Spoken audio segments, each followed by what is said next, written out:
Brilliance Audio presents After All by Heidi McLaughlin, performed by Carissa Vacker. Brooklyn thought she'd feel different as soon as the welcoming sign to Cape Harbor came into view. She anticipated a barrage of emotions to hit her as she neared the town line. She expected she'd have to stop, check her breathing, and remind herself why she was back. She had lost count of how many times she had tried to talk herself out of returning, unable to bring herself to get behind the wheel and drive north from her parents' Seattle home. Until now. She would never turn her back on her family.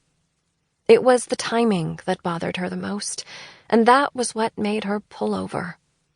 Even under the bright afternoon sun, the floodlights still illuminated the white and blue sign, and Brooklyn stood there, with a hood pulled over her head to hide herself from passing cars, looking at the name of the man who had changed her life. She was back for him, for his mother, and to face the past. Instead of heading straight to the Driftwood Inn, Brooklyn detoured and drove down 3rd Street. This was the only town she had ever lived in or visited that hadn't had a main street. It was such a random thing she picked up on when she and her parents moved here years ago.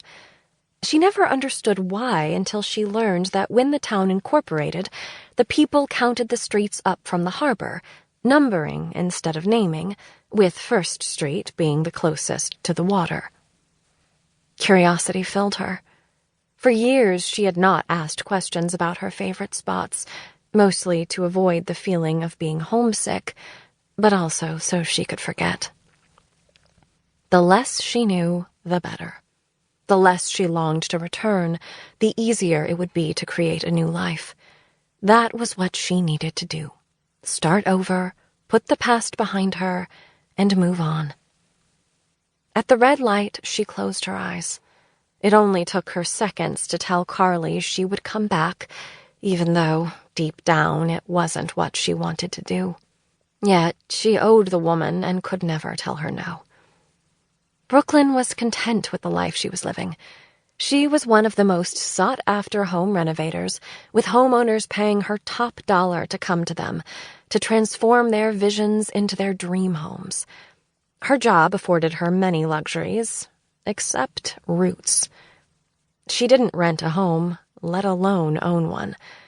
Each town became her stomping ground until the next job came in. She traveled thousands of miles back and forth across the country, leaving her mark everywhere she went.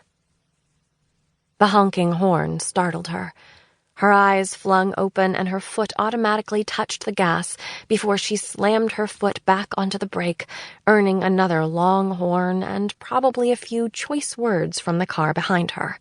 She would never care about someone's overeagerness to punch the gas as soon as the light turned green. Her reasoning was asleep in the seat next to her, and she would never trust other drivers to stop at red lights. She watched the cross traffic before pulling into the intersection to continue down the road. The slow pace she kept allowed her to take in the sights. The storefronts were all familiar and decorated red, white, and blue for the upcoming holiday. People lingered on the sidewalks, talking to friends. Others wove through the foot traffic to get to their destinations. And then there were the tourists, stopping and taking pictures to capture their vacation memories, on benches in front of the whiskey barrels holding various colors of tulips and the statues of Lewis and Clark and Sacagawea.